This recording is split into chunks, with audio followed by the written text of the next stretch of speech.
Buenas, buenas. Bueno, espero que estén todos ahí conectados. Voy a empezar a ver los mensajitos. Díganme si me ven, si me escuchan. En unos minutitos ya arrancamos, pero quería que primero chequear que ande todo bien. Ahí estoy viendo, estamos en este momento haciendo live por LinkedIn y por Instagram. Acá tengo, van a ver que cada tanto bajo la cabeza o bajo los ojos porque miro Instagram y también miro eh, Facebook y LinkedIn. Bien, veo que estamos online. Genial. Los invito a dejarme mensajitos, a saludar como para saber que están conectados, que están viendo el streaming, que todo funciona ok.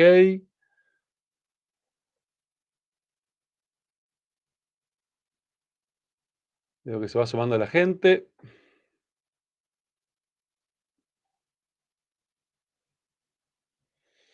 Hola a todos. Hola Emanuel.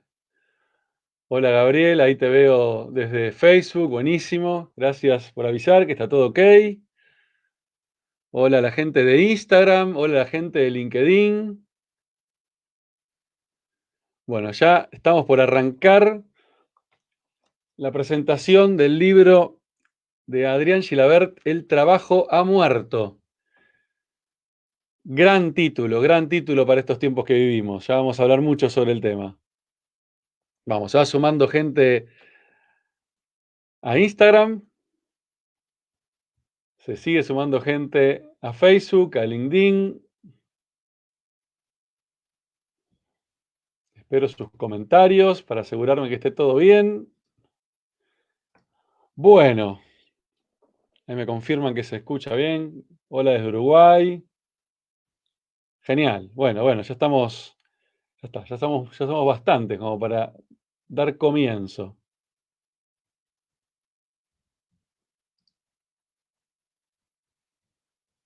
Bien, ahí estamos. Bueno, antes que nada, bienvenidos a todos los que se están sumando, los que se sumaron. Un placer enorme estar acá haciendo esta presentación. Y es un doble placer porque voy a presentar el libro de una persona a la cual quiero mucho, además de admirarlo como profesional, admirarlo como ser humano, lo admiro también como amigo. He tenido el placer de conocerlo hace muchísimos años, de transitar con él un montón de experiencias. Eh, y hoy me encuentro en este lugar tan raro, ¿no? Porque es raro presentar a un amigo y darle este espacio tan lindo en su primer libro. Estoy hablando de Adrián Gilabert. Adrián, entre tantas cosas, porque Adrián ha transitado el mundo corporativo, ha transitado el mundo como emprendedor. En este momento, Adrián es fundador de Encim, Asesores para el Cambio, que es una consultora. También es el cofundador de Humano Films, que les recomiendo muchísimo que vean las películas de Humano, que son realmente obras maestras, joyas. Y ahora es el creador de Lila, el juego de la creación, que ya nos va a contar en la presentación del libro de qué se trata Lila. Pero quería darle la bienvenida con un fuerte aplauso a cada uno de su casa, como sea, apláudanlo. Bienvenido, Adrián Gilabert, amigo, qué lindo ¿Qué tenerte haces? acá. ¿Qué haces, amigo? Muchas gracias. Muchas ¿Cómo gracias por la estás? presentación.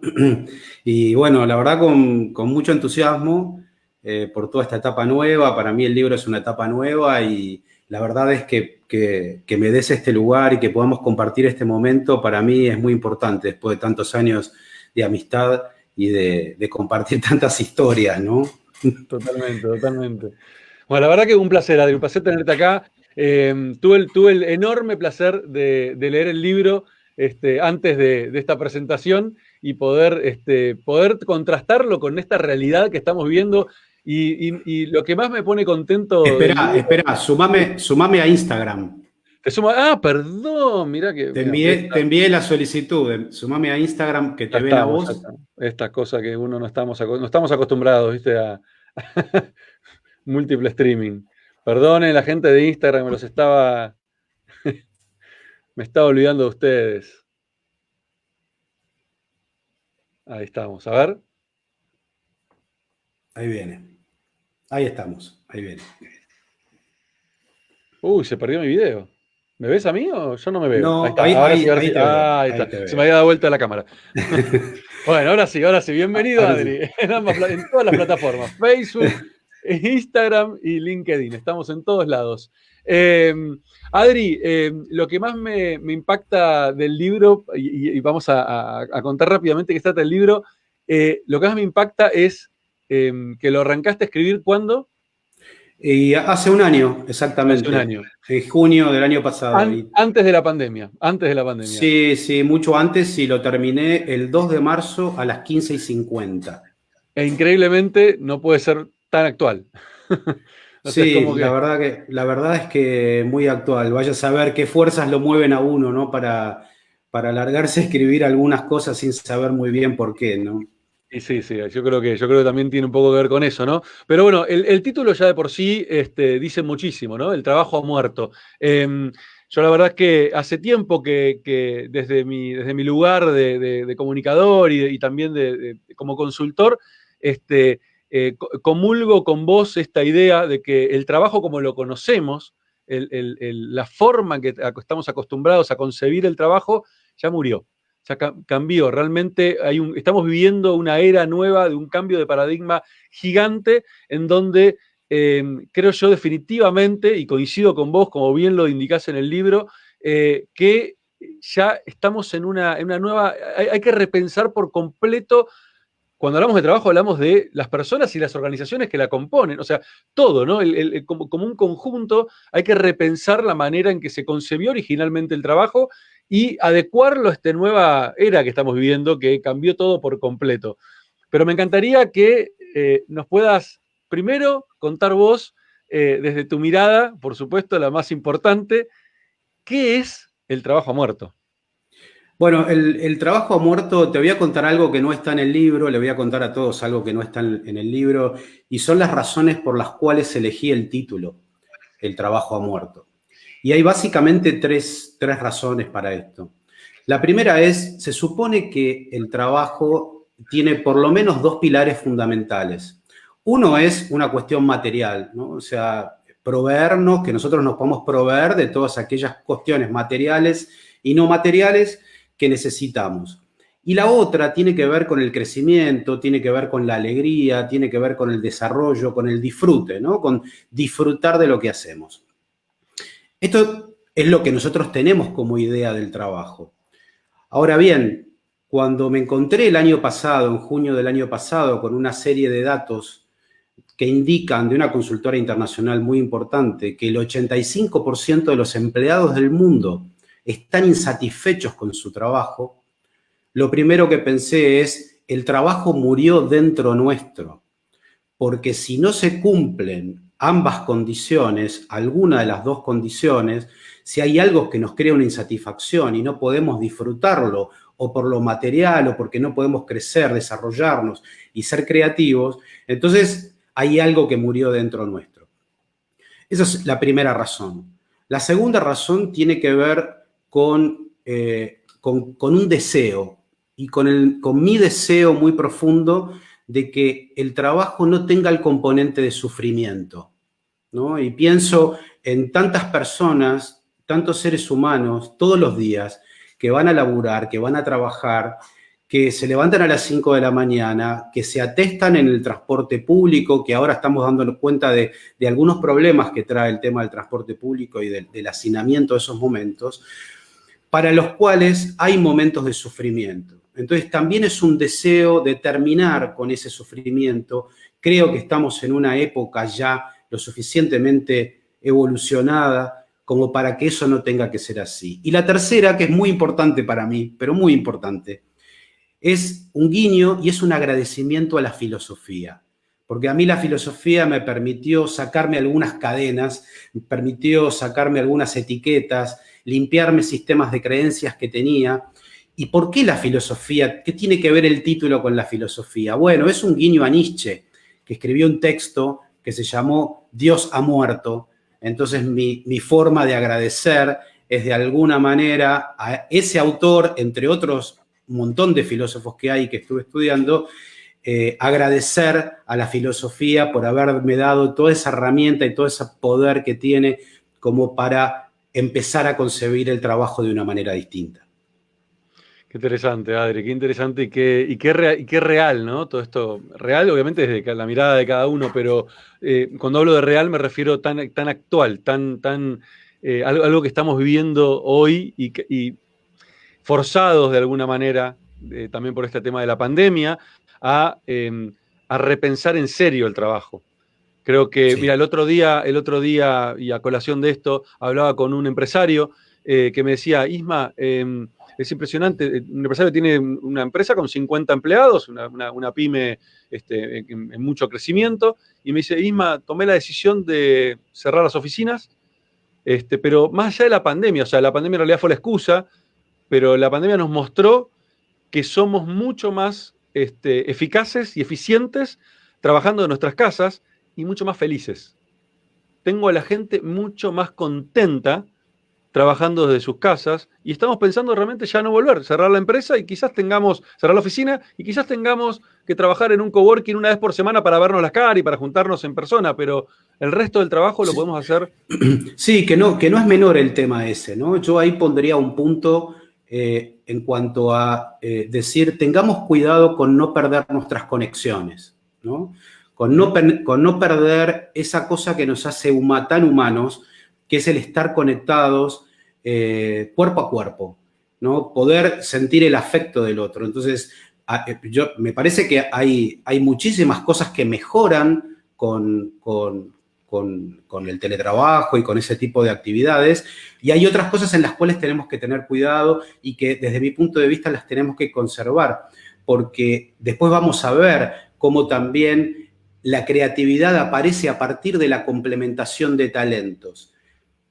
Quizás con lo que vos decís de vernos una vez por semana, puede tener más que ver con, che, juntémonos para crear algo juntos esta semana, para Claro, complementarnos en eso y no en el trabajo por ahí un poco más mecánico que hacemos todos los días, ¿no es cierto? totalmente, totalmente. Sí, es una Vos buena, sabés, vos sabés que vos sabés lo que significa la palabra trabajo, no recuerdo, porque una vez me lo dijeron, pero no lo recuerdo. bueno, en el libro está lo que significa la palabra trabajo y viene del latín, no los quiero aburrir con esto, pero es muy interesante escuchar esto, ¿eh? Viene del latín que es tripaliare, y tripaliare viene de tripalium. Tripalium era un instrumento de tortura. Wow. Con lo cual, tripaliare significa torturar. Pero ¿por qué era esto así? Porque en aquella época, lejana época, los que trabajaban eran los esclavos. Los esclavos, claro, claro. Entonces, ¿qué es lo que, digo yo, cuáles son las cosas en las cuales tenemos que tener cuidado? En que nuestra mirada del trabajo actual tiene que ser una mirada sí o sí de disfrute, de alegría, de crecimiento. Tenemos que dejar atrás ese sentido o esa carga negativa que subyace a través de cientos y cientos y cientos de años y separarnos de esa carga negativa y reconsiderar el trabajo de una manera distinta. Bueno, y ahí creo que te metes en un punto interesante que tratás muy en profundidad en el libro, que tiene que ver con los sistemas de creencias, ¿no? Porque justamente creo que esto, en el fondo, ¿qué genera un sistema de creencias? Genera paradigmas, ¿no? Paradigmas que después romper con esos paradigmas es un trabajo, justamente hablando del trabajo, no es algo que uno lo pueda hacer de un día para el otro, ¿sí? Excepto situaciones como esta, totalmente atípicas, que, bueno, fuerzan a generar un cambio que creo que coincidimos que estos cambios forzados no son cambios profundos, ¿no? Simplemente son maquillaje que después hay que profundizar, ¿sí? Pero por lo menos se generan estos cambios. Ahora, ¿a qué te referís en el libro cuando hablas del tema de los sistemas de creencias? Bueno, un sistema de creencias digamos, es algo que es real por el Uh -huh. simple hecho que nosotros creemos que es real. ¿Sí? Te doy un ejemplo muy concreto. En la generación de mis padres, toda la sociedad, la mayoría de la sociedad, tenía un sistema de creencias que era que la mujer estaba para cocinar, para lavar los platos, para limpiar y para cuidar a los hijos. y la sociedad creía que eso estaba bien. ¿Sí? Claro. Eso es un sistema de creencias. Obviamente, mirado desde nuestros ojos, actualmente, nos parece una aberración eso. Como humanidad, nos llevó un montón de tiempo cambiar ese sistema de creencias. Nos llevó un montón de trabajo, la lucha de las mujeres. En aquella época había muchas mujeres que luchaban contra eso y algunos hombres también. Y finalmente eso, digamos, fue derivando en lo que hoy concebimos del rol de la mujer, el rol del hombre, digamos, lo mismo, ¿no? Entonces, ese es un ejemplo muy claro de lo que es un sistema de creencias y cuando se vuelve obsoleto, y lo obsoleto es aquello que nos daña. Entonces, si hay algo que nos está dañando, como puede pasar en el trabajo hoy con el 85% de insatisfacción, es necesario empezar un proceso de cambio para modificar ese sistema de creencias. Uf. Y no es algo que se va a dar un día para el otro, claramente.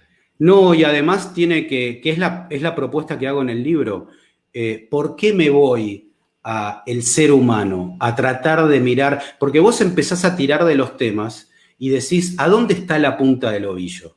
¿A dónde está? Le entrás por el management y no le encontrás la solución. Hasta te diría, le entrás por el psicoanálisis y también te van faltando algunas cosas. Y cuando me di cuenta de que tiraba de la piola y no llegaba a ningún lado, me fui entonces, que es a donde van unos capítulos del libro, es, che, ¿estaremos concibiendo bien al ser humano? ¿O tendremos una idea ya obsoleta de lo que nosotros somos? Uy, ahí sí que nos metemos en un tema heavy, ¿eh? Muy heavy, heavy, porque coincido. El tema del quiénes somos, ¿no? Creo que como seres, y hasta te quitaría la palabra humanos, ¿no? O sea, quiénes somos como seres. Pero creo que no sé si meternos tan ahí, creo que el libro aborda ese punto de una manera súper, súper exhaustiva y muy interesante porque coincido con vos, Adri, y vos lo conocés también por mi camino de vida y yo conozco el tuyo, la importancia de mirarnos para adentro, ¿no? La importancia de conocernos. Y creo que mucha gente cree conocerse Sí, y no se conoce realmente. sí. Solamente decir que ahí hay 4 capítulos que son como el pilar filosófico de lo que viene después, que son un poco las propuestas o las ideas que yo tengo acerca de cómo podríamos cambiar las cosas. Pero son 4 capítulos que para mí son fundamentales. De hecho, desprofeso, y vos lo sabés, en esos capítulos cambio el lenguaje justamente para proponerle al lector o a la lectora que empiece a mirar las cosas de una manera diferente. Pero ya no más del ser humano como engranaje, ¿no? Esto es muy importante dejarlo en claro. Ya no más del ser humano como engranaje. Ya hay muchas cosas que tenemos que, me parece a mí, que integrar dentro de lo que tiene que, de nosotros mismos y particularmente de lo que tiene que ver con el trabajo. Me quedé pensando, cuando decías todo esto, de, de cambiarnos, o de que tenemos que cambiar definitivamente. Y me quedé pensando en este capítulo que tenés en el libro, que lo hablamos un poquito al principio de la charla, que es el tema de las etiquetas, ¿no? ¿Cuántas veces nos dejamos, porque muchas veces las etiquetas nos las ponemos nosotros, pero muchas veces nos la ponen también, ¿no? Son etiquetas Sí, que claro. recibimos del exterior y la compramos y las hacemos propia a tal punto de que terminamos modificando quienes somos o quienes queremos ser, ¿sí? Porque nos compramos esas etiquetas. Sí. Y cómo esas etiquetas nos terminan hasta impactando fuertísimo en nuestro día a día, en nuestro trabajo, en la manera en que trabajamos, en la manera en que nos manejamos con los otros, ¿sí? Eh, ¿Cuál es tu mirada con respecto a este tema de las etiquetas y justamente Bueno, asociándolo con el trabajo, ¿no? y el problema de las etiquetas es que nos lleva a una sola versión de nosotros mismos. Entonces, suponete, un amigo es abogado, ¿no? Y se desarrolla como abogado profesionalmente. Y el día que quiere hacer algo distinto a la abogacía, se encuentra con un problema. pero se encuentra con un problema,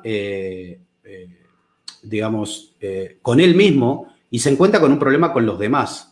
Se cayó Instagram, me parece. Sí, sí, es que no tiene audio Instagram, lamentablemente no. Y la verdad que hoy detenernos ahora a intentar solucionarlo va a Sí, ser, va a ser perfecto, complejo. sigo. Entonces se encuentra con un problema que los de afuera lo miran como diciendo, pero vos sos abogado, ¿sí? Y él no es abogado. Acá, digamos, se juega algo muy importante y es lo siguiente, que es vos, Isma, yo y todos los que están mirando hoy aquí, somos singularidades, ¿no? ¿Qué significa algo singular? Algo que es único e irrepetible en la historia de la humanidad. Vos sos irrepetible en la historia de la humanidad, sos único. Y a la vez que sos eso, también sos múltiple.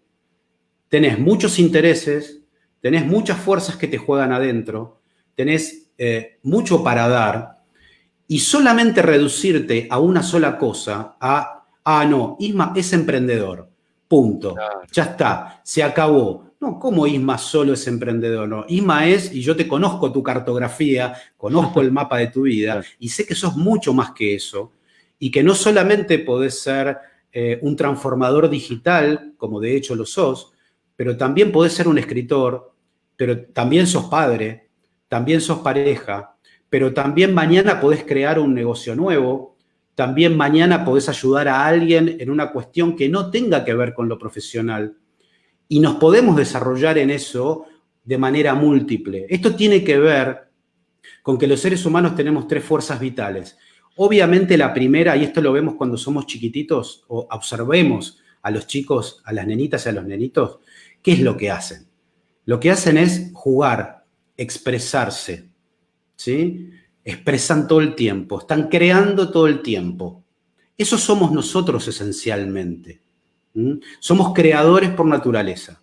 Si nosotros negamos nuestro rol creador, y lo creador es expansivo, no es una sola cosa, si lo negamos, obviamente vamos a estar en una posición vamos a estar limitándonos, vamos a estar etiquetándonos y vamos a reducirnos a una sola versión de nosotros mismos. Por supuesto que la fuerza de la creación que llevamos tenemos que complementarla con otras dos fuerzas que tenemos. La de la transformación, pero también la que yo llamo de la sanación o del cuidado. Te doy un ejemplo. La humanidad ha creado cosas fabulosas, magníficas, en la salud, en la ciencia, pero también creó la bomba atómica, Claro. ¿correcto? A Ujú. nivel de creación, ambas cosas son muy poderosas y ambas cosas son transformadoras. Pero la diferencia que hay entre la creación de una vacuna y la creación de la bomba atómica es la fuerza de la sanación. Si el creador de la bomba atómica hubiera aplicado la fuerza del cuidado, del don de no dañar a otros con eso que estaba creando, bueno, definitivamente no lo hubiera creado. Claro, lógico. Entonces, de acá surge la multiplicidad, de acá surge esta cuestión que yo propongo de no etiquetarnos. Y hay otro ejemplo muy claro. Vos te ponés, que lo comento en el libro, andate a un museo, uno de los mejores museos que tiene la ciudad de Buenos Aires. Andate al Museo de Bellas Artes, sentate en una sala y observa. Lo que vas a ver es algo muy particular. Muchas personas, no todos, pero muchas personas se detienen a mirar la etiqueta de quién hizo la obra, en qué fecha y en qué lugar, y prácticamente no miran el cuadro. Y la vida es mirar el cuadro, Muy buen ejemplo. no es la etiqueta, que está bueno saber quién lo hizo, digo, me parece fantástico, pero el viaje, la sensación que te provoca ese cuadro, es irrepetible. Y eso es la vida, esa sensación, no la etiqueta. Por eso también hablo de rostros y gestos y hablo también de no enfocarnos en las etiquetas, ¿no? De lo biográfico y de lo cartográfico. Y esto también es importante para el trabajo, porque tenemos una sociedad muy biográfica y cuando un joven o una joven va a buscar trabajo, miran el currículum. El currículum es biográfico, son una lista de hitos, pero nada dice del mapa de la vida de esa persona. Entonces, aquella gente que recluta en recursos humanos, que conozco mucha gente que son fantásticos profesionales, también insto en el libro a, ¿por qué no hacer un esfuerzo por lo cartográfico y no tanto por lo biográfico? qué interesante y coincido tanto con eso, Adri. Creo que definitivamente hay que replantear no solamente el quiénes somos, el cómo nos paramos frente a trabajo, sino también esto que acabas de decir, el cómo, y ahora ya poniéndome en otro lugar, ¿no? Ya sea la persona de recursos humanos o el empresario, emprendedor que busca gente para sus equipos, el qué es lo que está buscando, cómo lo busca, qué evalúa al momento de contratar a alguien.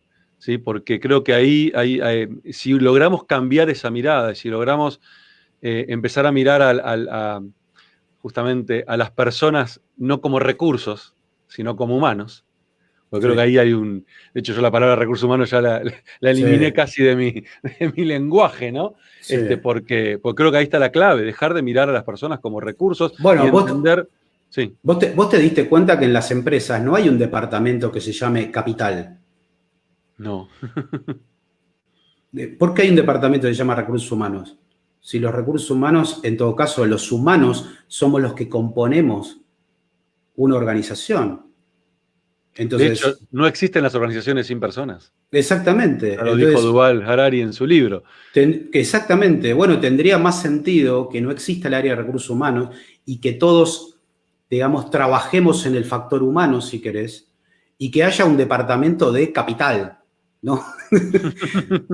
Lo que de alguna manera existe, porque es administración y Sí, finanzas. sí, Pero lo totalmente, estoy totalmente, exagerando para que se entienda el ejemplo. totalmente, totalmente. Adri, hay una parte del libro que recién algo nombraste, o cuando hablaste de lo múltiple. Hay una parte del libro que a mí me resultó como, bueno, también mi lado más de coach o mi lado blando y mi lado también espiritual, me hizo releerla, la tuve que leer como dos veces y admito que necesito una tercera para poder terminar realmente de digerirla porque es muy profunda, que la llamás machina. Me encantaría que en un resumen, porque quiero que realmente la lean y aparte es necesario leerla y releerla y realmente hacerla carne para poder absorberla en serio, porque es muy interesante, pero que puedas resumir qué es machina.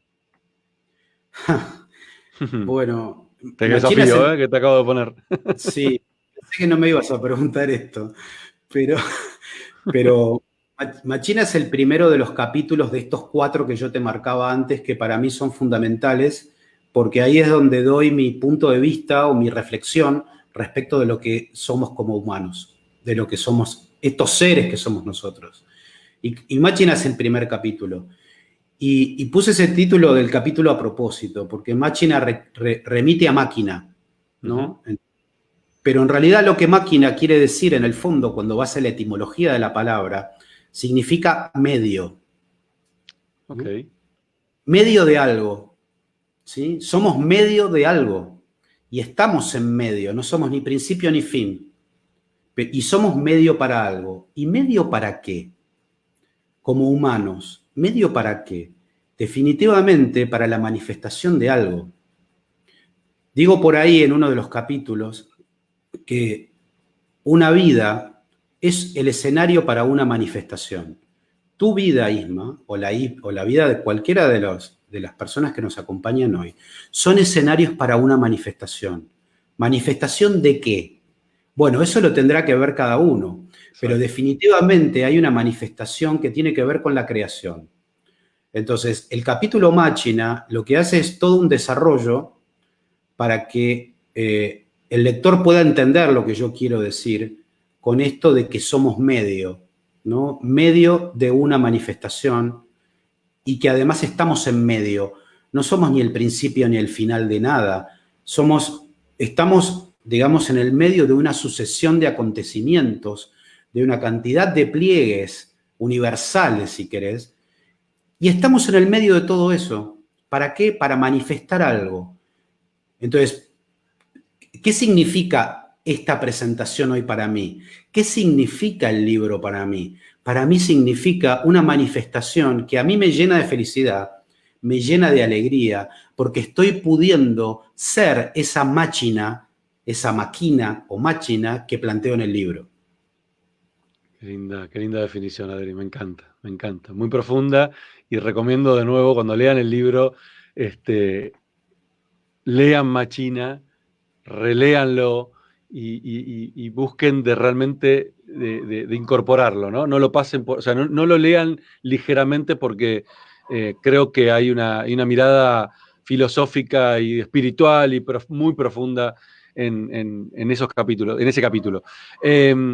Adri, te voy a hacer una pregunta, ya te voy a sacar ahora de lo filosófico y de lo más profundo, Dale, y quiero llevarlo más no lo banal, pero más a lo cercano a todos nosotros, a lo a nuestro día a práctico. día, a lo práctico. Primero, para qué, si la gente se pregunta, bueno, ¿para quién es este libro?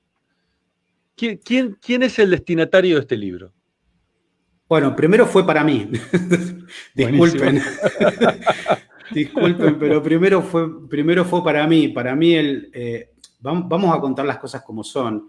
Eh, Antes de empezar a escribir el libro, yo no estaba bien. ¿Mm? O sea, venía de unos meses, te diría, medio en depre, ¿sí? Buscando un camino diferente. Y para mí el libro fue lo que yo llamo una línea de fuga. Bueno, en realidad Guattari hablaba de la línea de fuga. Fue una línea de fuga hacia el futuro. Fue lo que me permitió a mí sacarme del lugar donde estaba e ir hacia el futuro. Entonces, por eso digo que primero fue para mí, porque para mí fue un acto de cuidarme a mí mismo y de sacar la creatividad y la experiencia de dentro de mí mismo. Y después, mira, la verdad, a mí me encantaría que este libro lo lean la gente que trabaja en relación de dependencia y que hace años que está fantaseando con convertirse a lo independiente. ¿Mm? Me encantaría que lo lea un empresario pyme, sobre todo lo que son los capítulos de propósito. Después, si querés, hablamos un poquito de eso.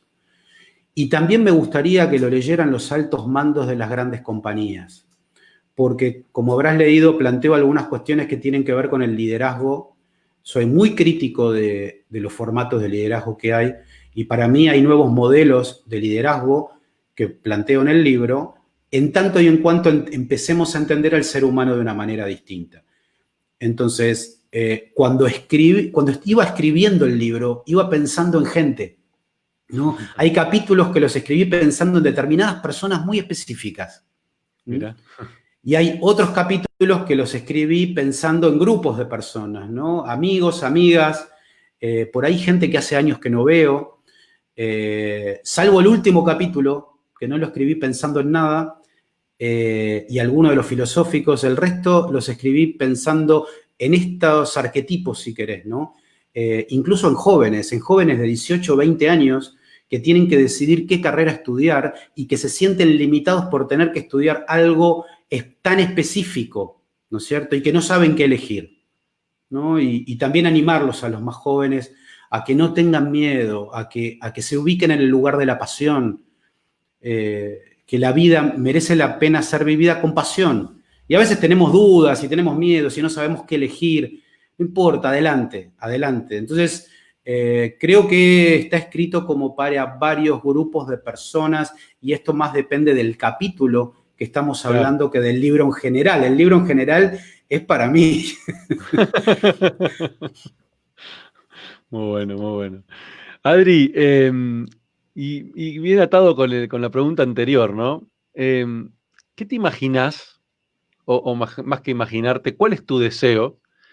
¿Cómo te gustaría que la gente que lea el libro salga? Porque va a entrar una persona, digo, esto pasa con todos los libros en general, ¿no? Y más libros como estos que nos llevan a repensarnos y a mirarnos para adentro. Va a entrar una persona a leer el libro, una persona va a abrir la primera hoja del libro y va a salir otra persona cuando cierre el libro, ¿no? Eso creo que pasa en general con todos los libros de este estilo, que nos proponen mirarnos para adentro. ¿Cómo te gustaría, o cuál sería tu deseo, o qué te gustaría a vos que suceda con esa persona cuando cierre la última hojita del libro y diga, wow, terminé? Si te lo tengo que resumir en una frase, sería que esa mujer o ese hombre se sienta inspirado. Ese sería como la síntesis mayor. Tiene que ver con el final del libro eso. Así que no voy a decir más. Y te diría que desde otro lugar pretendo que sea un aporte a la reflexión, ¿no? O sea, yo no pido que compren, que nadie compre como un paquete lo que dice el libro, sino que el libro lo que haga es poder guiarlo en una reflexión o guiarla en una reflexión y que tenga su propia postura y que tenga su propia filosofía.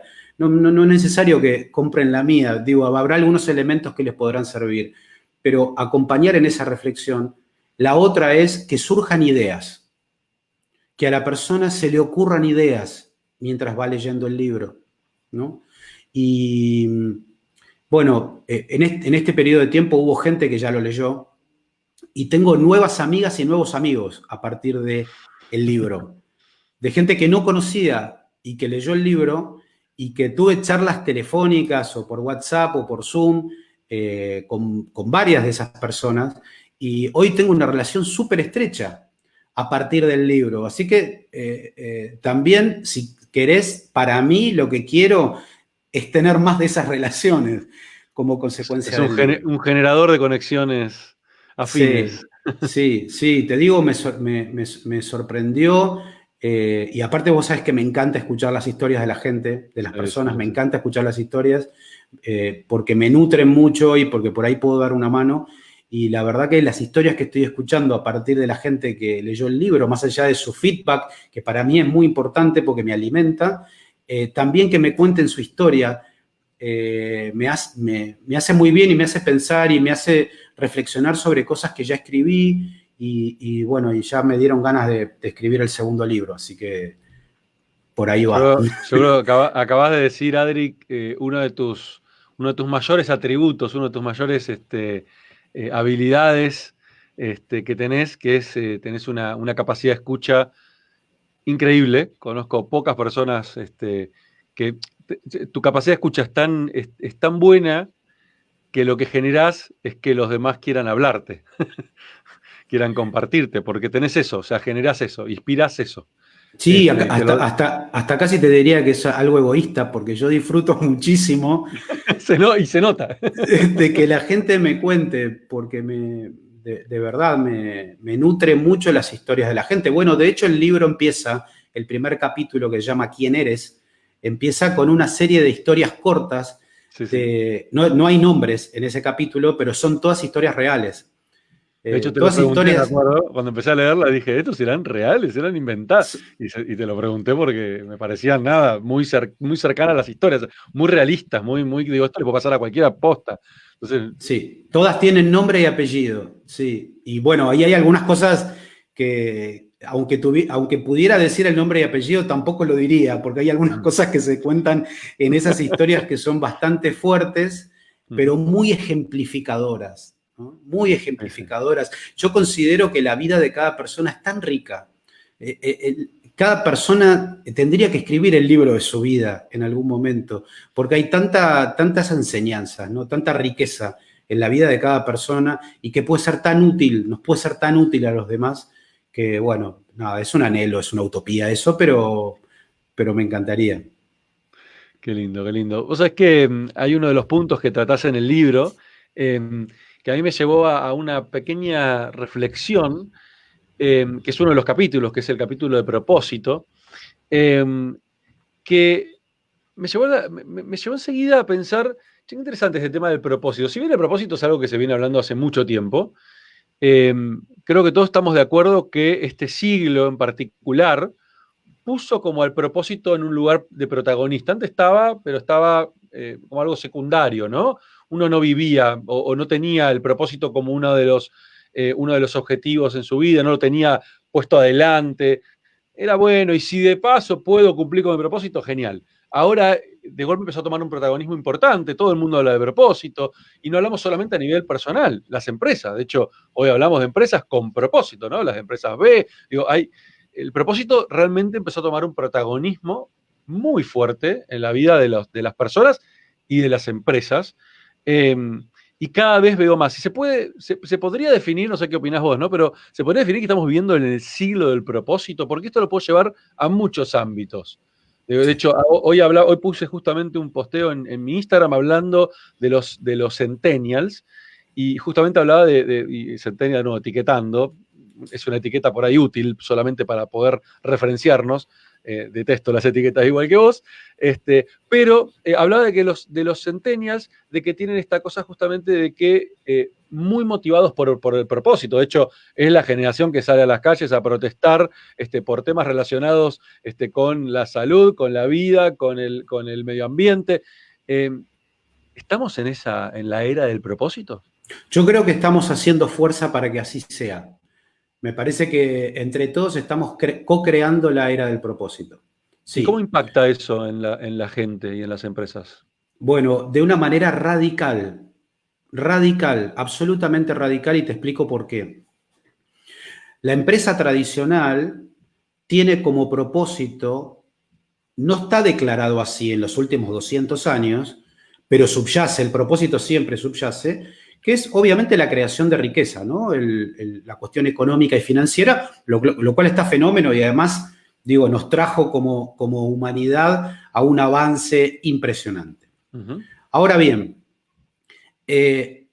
por el mismo dato que te daba al principio, que el 85% de la gente está insatisfecha con su trabajo, por más que las empresas tienen situaciones patrimoniales, financieras, económicas espectaculares y la gente no está satisfecha, eso nos dice que ahí hay algo que está fallando. Si a eso le sumás la parte del medio ambiente y le sumás la parte de la comunidad, te empezás a pensar y decís, bueno, pero pará, si yo puedo planificar qué rentabilidad va a tener mi negocio, mi empresa, mi organización, también puedo planificar qué impacto va a tener en el medio ambiente. Puedo planificar qué impacto va a tener en la gente, en las personas que componen la organización y en la comunidad. Puedo planificarlo porque además si no lo planifico, de hecho tiene impacto. Aunque yo no lo quiera ver, lo tiene. Claro. Ahora bien, ¿qué es un propósito? Porque esto es fundamental, porque parece que vamos a discutir mucho de qué es el propósito. Y para mí el que mejor lo definió fue mi socio y amigo en común, Eduardo Boneo Villegas. Y él dijo, el propósito es la razón de ser. Entonces, te doy un ejemplo. Suponete un laboratorio que fabrica un medicamento para la vejez. ¿Sí?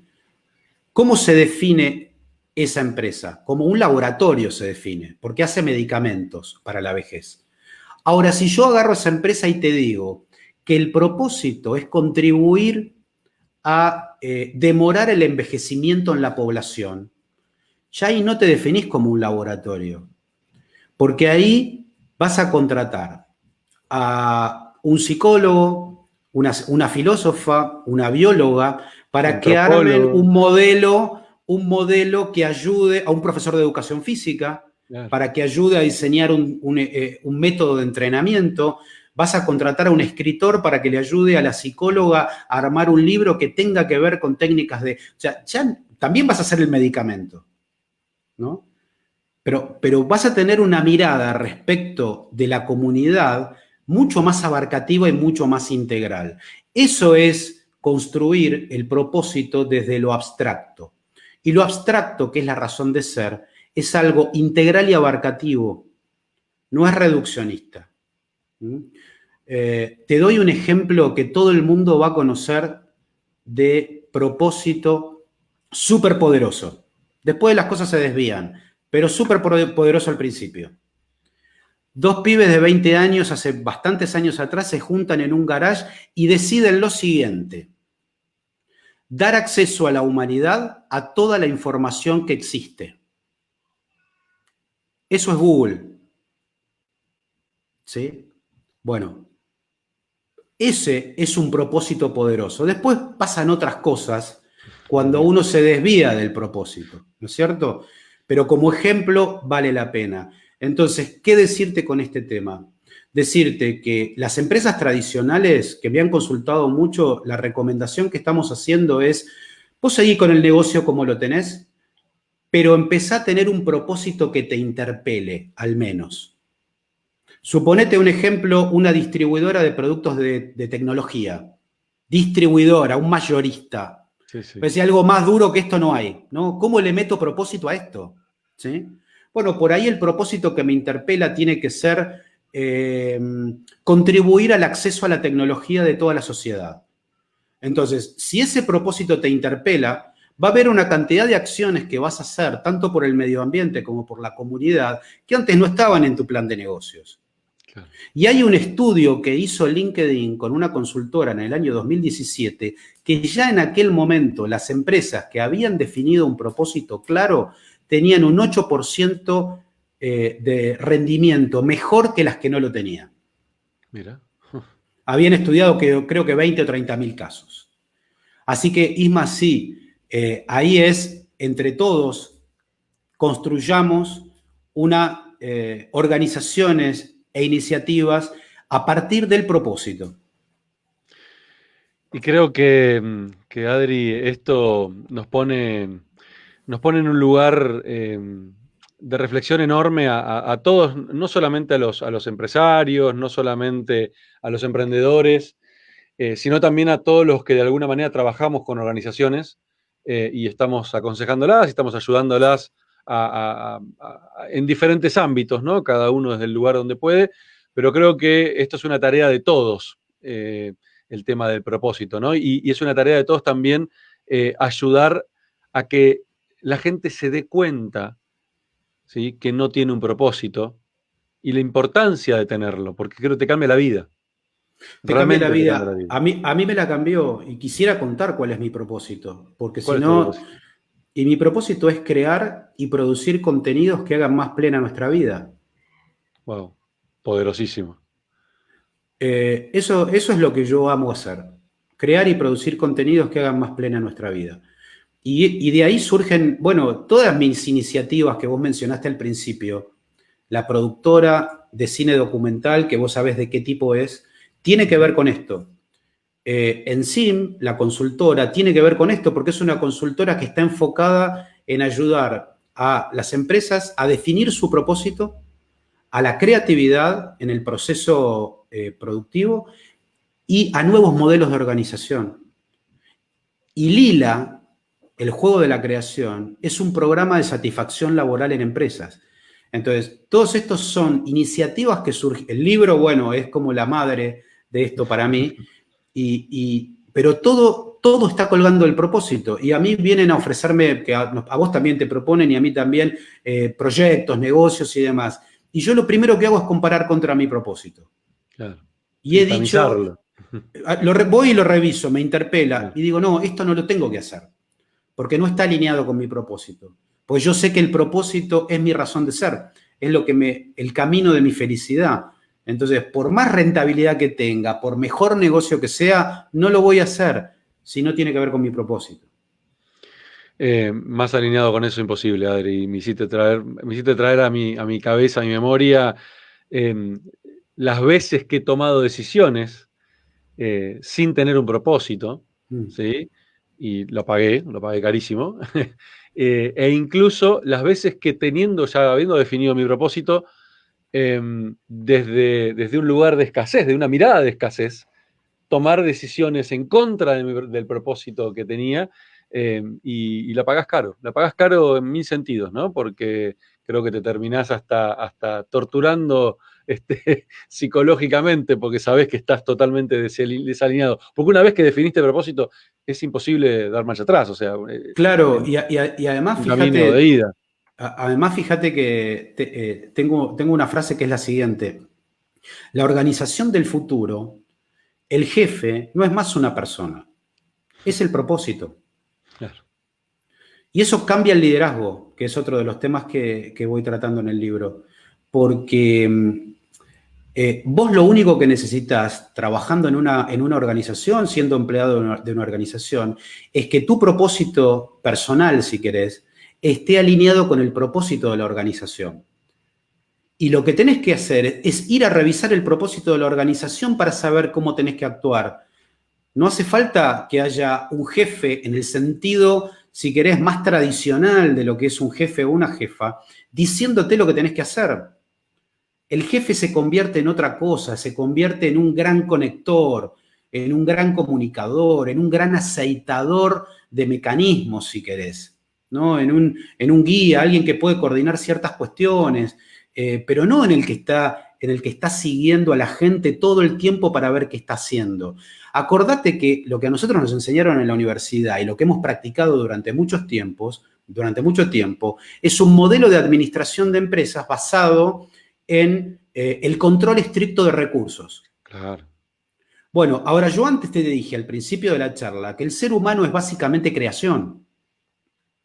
Y el control estricto de recursos se da de piña, de cara, contra la creación. Entonces, tenemos compañías, organizaciones que no están pensadas para la creatividad. Entonces, ¿cómo la gente va a ser feliz trabajando? Imposible. ¿Cómo va a estar satisfecha? Es imposible.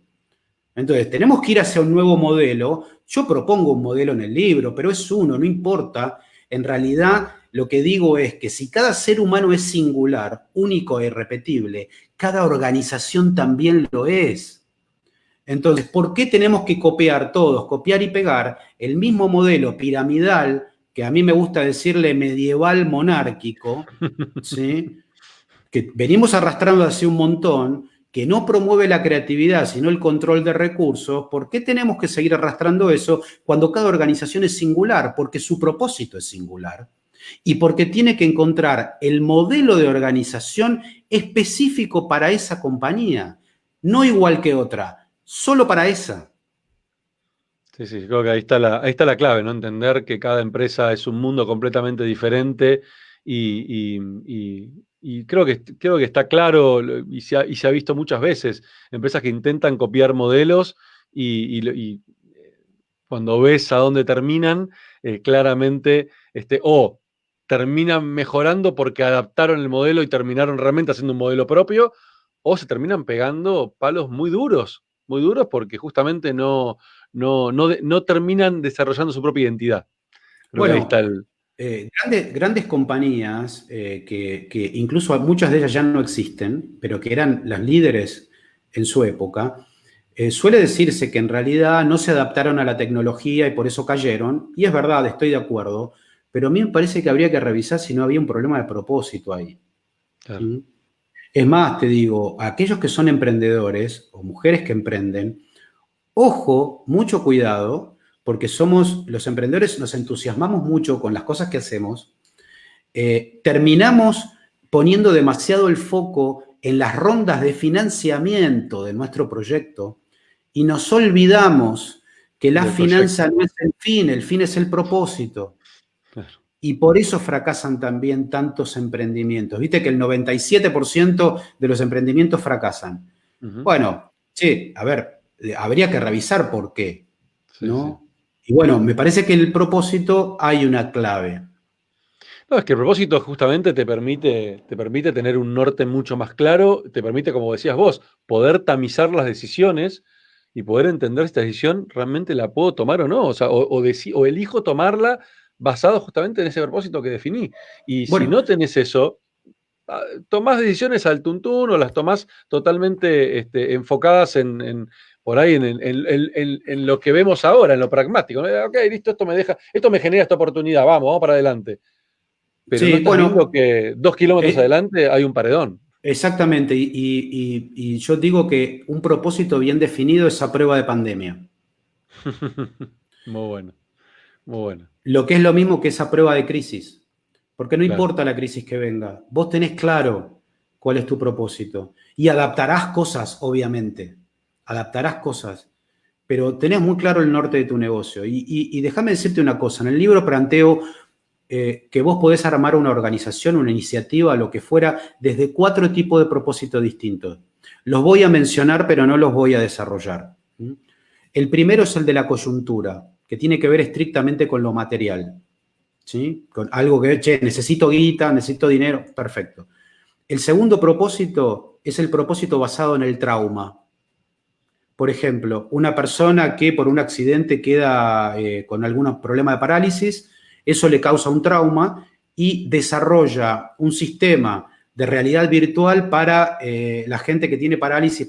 Ese es un propósito basado en el trauma. El tercero es el basado en la pasión, que ahí es la pasión en sí misma. No sé, una actriz, un actor. Estoy pensando en mi hermana en este momento, ¿no? O sea, la Está ahí iniciativa conectada. que está conectada, la iniciativa pensada, el propósito de la pasión. Pero del que estamos hablando vos y yo ahora es el propósito de la dimensión abstracta. ¿Mm? Y es el propósito de lila. Lila es una palabra en sánscrito que significa el juego de la creación. Y yo insisto mucho con esto. ¿Y por qué marco estos 4 propósitos? Porque estos 4 propósitos tienen que ver con algo que para mí los seres humanos venimos a jugar a esta vida, que son 4 juegos.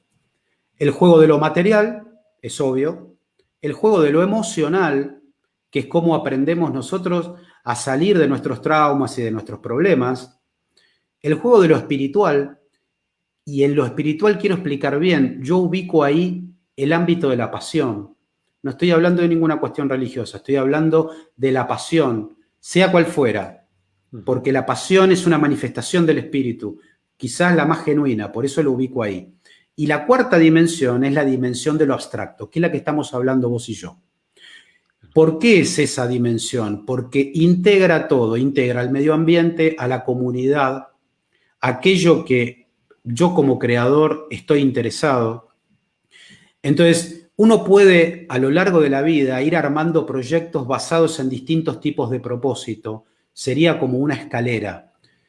Si hay un joven hoy que está empezando un proyecto, obviamente, posiblemente esté pensando más en la parte material. Y esto tiene toda la lógica, porque hay un trayecto que recorrer. Pero ya también, ya para la gente más de nuestra edad, que tenemos más calendario encima, para mí tenemos que tratar de plantear las cosas desde ese lugar más integrador y más abarcativo. Adri, creo que estamos en tiempo como para respetar a la gente que les dijimos una horita. Hay tanto para hablar, tanto, tanto, tanto. Yo realmente, algo importante, ¿dónde pueden conseguir el libro? Porque lo van a preguntar, van a querer saber dónde van a poder conseguir el libro. Bueno, en épocas de pandemia, no vayan a las librerías. No, por favor. Todavía no. De hecho, no están en librerías todavía, pero pueden entrar a mi sitio, a adriangilabert.com, y ahí van a tener 3 opciones. Una opción que recomiendo usar, obviamente para los que están fuera de Argentina, que es Amazon. El libro está en Amazon. La segunda opción, obviamente, es Mercado Libre, con Mercado Pago para Argentina. Y la tercera opción es un punto de entrega y cobro, donde se puede retirar el libro quien se quiera acercar físicamente para poder hacerse el libro. Es un lugar que está acá en Palermo y que nos están facilitando como para que pueda haber un punto de entrega. Buenísimo. Y la otra pregunta es, para que la gente que por ahí te está siguiendo en alguna red y no te siguen el resto, ¿dónde te puede encontrar y cómo? ¿En qué redes estás? Bueno, en Facebook, obviamente, como Adrián Gilabert. Ojo que hay 2, uno es el personal, el otro es el profesional. Gilabert Adrián en Instagram y Adrián Gilabert en LinkedIn. Buenísimo. Adri, ha sido un enorme placer. Y una cosa Sí. importante, también Sí. quien quiera mandar un mail, hay un mail, claro. hay un mail que es eltrabajohamuerto@gmail.com.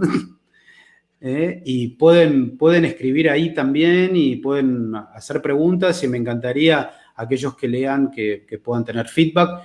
Y bueno, como vos quieras, si querés, seguimos. No sé si hay preguntas, no hay preguntas. No quiero que nos extendamos demasiado. Tenemos preguntas, a ver si nos ayudan nuestros asistentes del otro lado con preguntas, si pudieron juntar algunas. Yo acá estoy viendo los comentarios de las redes. Son muchísimos. Acá hay alguien que dice, Felipe Sanaboni, estoy leyendo, no hay que pasar en esta vida desapercibido. ¿Qué definición? Totalmente de acuerdo con Felipe. Porque también los seres humanos tenemos que aceptar que tenemos una cosa narcisista, pero en su justa medida, ¿no? Me parece que acá hay un tema clave que viene a traer Felipe, que es muy importante, que es el de la propia voz. Una cosa es cuando, vos lo sabés muy bien esto, Isma, cuando vos trabajás para una empresa, para una marca, quizás estás llevando la voz de la marca. Sí. Ahora, cuando vos haces un proyecto propio, o en este caso que hice un libro, es mi propia voz. Y eso hace, lo que un poco Felipe dice, no pasar desapercibido. Eso requiere de un poquitito de narcisismo, ¿no? A trabajar, tener un poquitito para correr el riesgo de exponerse a los demás. Pero es interesante hacerlo porque a partir de la exposición es que uno tiene feedback y se puede alimentar y conoce gente y se conecta, ¿no? Y me gustaría decir algo muy importante. Viste que tenemos esta analogía de que los seres humanos somos árboles, ¿no? Como los árboles, que Sí, echamos claro, raíces, somos raíces. bueno, y esto no es mío, esto es de un filósofo de Deleuze, que en realidad él dice que nosotros somos rizomas, que por fuera no se ve una cosa tan importante, pero el rizoma, el bulbo, extiende sus líneas por debajo de la tierra, se junta con otras líneas, crean líneas nuevas, y la verdadera riqueza del ser humano está en las líneas que crea, en las conexiones que nosotros hacemos. Cuando dos líneas se juntan y surge una nueva, esta nueva son las dos anteriores, pero también no es ninguna de las dos, es una Claro, nueva. claro. ¿Mm? Entonces, por eso es tan importante lo que dice Felipe, no pasar desapercibido tiene que ver con eso, tiene que ver con conectar. Mirá, mientras decías esto, me hiciste pensar un poquito en nada, en lo que yo vengo experimentando en los últimos años, con esto de no pasar desapercibido. Eh, yo era una persona, me costaba horrores estar frente a una cámara o poder hablar en público, grabar un podcast, ni hablar de ese tema. Eh, Hasta que en un momento, bueno, pude hacer ese clic. Y, ¿Y por qué lo traigo? Porque recuerdo cuando mis socios de mi primer emprendimiento me decían, "Che, Isma, pero ¿para qué vas a tantos eventos? ¿Para qué te rodeas con tanta gente? No sé qué, hay que laburar", ¿no? El famoso, hay que laburar. Como si eso no fuera parte del trabajo. Que hoy me causa gracia porque de hecho lo hemos charlado con ellos y de hecho uno de ellos ahora es CEO de una compañía y le está yendo muy bien. Y me decía, Isma, me la paso haciendo lo que vos hacías, esto de ir a eventos, dar charlas, y eh, qué importante que es para justamente tejer conexiones, conocer gente nueva, expandirte. A mí lo que me está dando todo este tema de ahora en la pandemia, del podcast, conocer gente, hablar con gente nueva, generar nuevas posibilidades, contactarme con la gente que está, los que están viendo este video, que después te escriben por privado. Empezás a tejer una telaraña, ¿sí?, de conexiones que no sabes dónde termina y no sabes qué Claro, posibilidades estás abriendo al exponerte. y hay que tener muy en claro, Isma, que esto que estás marcando y que marcaba Felipe, es súper importante en un momento de crisis. Porque Claro, claro. acá en el mundo se han perdido y se van a perder, en la Argentina en particular, muchos puestos de trabajo. Uh-huh. Entonces, vamos a necesitar estar conectados entre nosotros para crear oportunidades para todos, en esta conexión. Yo creo que Sí, sí. pueden surgir un montón de nuevos proyectos a partir de esto. No me quiero meter con un tema tan pesado como ese ahora, pero me parece fundamental esto que decís. Es momento de que extendamos las líneas. Si hay algo que el virus vino a hacer es a intentar cortar nuestras conexiones. ¿Mm? Y Pero no pasó lo tenemos que... contrario, me parece. Sí, y afortunadamente me parece Sí, que está ocurriendo exactamente lo todo lo contrario. contrario. Con lo cual te diría en ese caso que el virus en realidad vino a hacer que fortalezcamos nuestras conexiones. Totalmente. Bueno, mira, esto es interesante, pero vos fíjate cuánta gente que, no que tenía el famoso miedo escénico, el miedo a hablar en público, el miedo a exponerse, en esta cuarentena que estamos viviendo, están obligados a conectarse por un Zoom y de golpe tener que hablar frente a una cámara, 30, 40, 100 personas mirándolos y escuchándolos, cuando antes no lo hubieran hecho ni por casualidad, de manera presencial, ¿no? Porque y justo tengo un amigo que está capacitando gente, para prepararlas para esto, para poder salir de ese miedo escénico, y hablamos un poco de esto, cómo la cuarentena expuso justamente lo que decía recién Felipe, ¿no? Hizo que dejemos de pasar desapercibidos. Nos pone en el centro de la escena, nos pone, ¿sí? Nos obliga a, sí, obviamente si nosotros nos dejamos llevar, nos facilita todo, y creo que ni hablar la tecnología, ¿no? Por supuesto, la tecnología es el primer facilitador para que esto suceda, definitivamente. Ninguna duda. Acá estaba mirando, no sé si viste otra pregunta, pero Sí, Mariana, Mariana, exacto. ¿qué Mariana. serían las organizaciones circulares? Pregunta, Exacto. porque en mi libro hablo de eso. Ujú. eh, que las organizaciones, lo que yo planteo es esto. En el centro de una organización está el propósito. Alrededor del propósito se construye un círculo que yo le llamo mesa creadora. ¿Mm?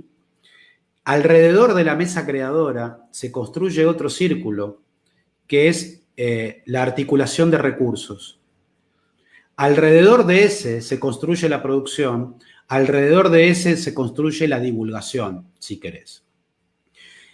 Obviamente, ¿por qué lo armo de esta manera? Para diferenciarlo de lo que es lo piramidal. Entonces, cuando yo lo armo circular, te pregunto, ¿a dónde está el líder? Hmm. ¿Mm? En el centro, y en el centro el líder es el propósito. Claro.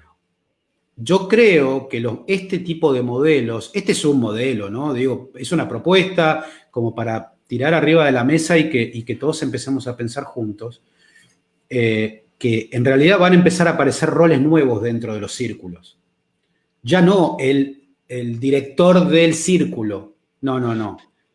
O sea, son equipos de trabajo y va a haber algunos roles nuevos que apenas lo menciono en el libro, porque en realidad para mí es motivo de otro trabajo para profundizar, pero van a aparecer roles nuevos. Y eso es más o menos las organizaciones circulares. Adri, yo no veo más, no veo preguntas, no sé si queda alguna dando vueltas, veo muchos Sí, agradecimientos, contento expresiones. sí, sí, con que coinciden con lo que veníamos diciendo. Eh, Acá dice, bueno, tu hermana acá dice, poner en juego la creatividad genera una gran satisfacción, más de acuerdo imposible con ella. Eh, Creo que estamos en esta época, estamos viviendo poner la creatividad adelante y usarla como una excelente herramienta para crecer y replantearnos es clave. Acá dice, también muy interesante y actual. Sebas López dice acá, el autoconocimiento es el comienzo de todo, totalmente. Totalmente de acuerdo. Muy interesante enfoque de una persona que siempre ha sido coherente. ¿Quién Coincido, que te dice, conozco. ¿quién dice ese? Guillermo Iparraguirre. Eh, Oh, Qué loco, así, mira, acá dice tu hermana, qué loco, así trabajamos los actores con sistemas circulares. ah, claro. Adri, la verdad, ha sido un enorme placer. Enorme, gigante placer. El Te placer es deseo mío. el mayor de los éxitos con el libro, sé que lo vas a tener. Igualmente, creo que te conozco y esto va mucho más allá. Ya tu satisfacción está hiper cumplida al estar pudiendo tener el libro en tus manos y verlo hecho realidad. Creo que todo lo que viene después es un regalo del universo que te está dando. Y creo que te vas a llenar de regalos. Vas a tener que buscarte otra casa para meter todos los regalos O- que te van a llegar.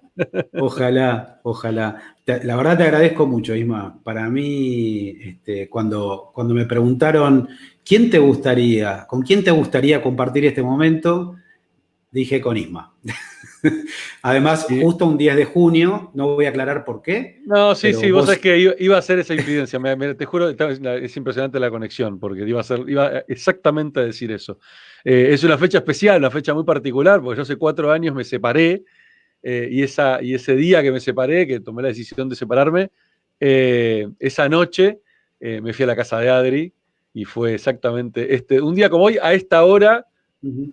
más o menos me estaba separando y en unas horas estaba cayéndome en tu casa, para que justamente me prestes tu oído, y fue un momento realmente bisagra en mi vida y que recuerdo con mucha emoción y muy feliz de haber elegido llamarte a vos. Bueno, y este será un momento bisagra en mi vida, evidentemente, y elegí llamarte a vos. Qué lindo, qué lindo. Amigo, un placer enorme. El Un mayor de beso. los éxitos. Muchas gracias a todos los que y las que participaron de esto.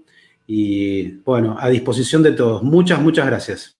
Dale, vamos a subir este video seguramente a las redes para que los Sí. que no pudieron verlo completo o entraron después lo puedan ver completo. Fue una charla muy, muy linda y muy, muy completa. Y obviamente lean el libro, definitivamente. Lean el libro para empezar a repensarse y repensar el futuro del trabajo. ¿Se seguirá llamando trabajo? No lo Quién dirá, sé. no? Depende de nosotros. Depende de nosotros. Abrazo enorme. Chao a todos. Gracias. Muchas Buenas noches. gracias. Buenas noches.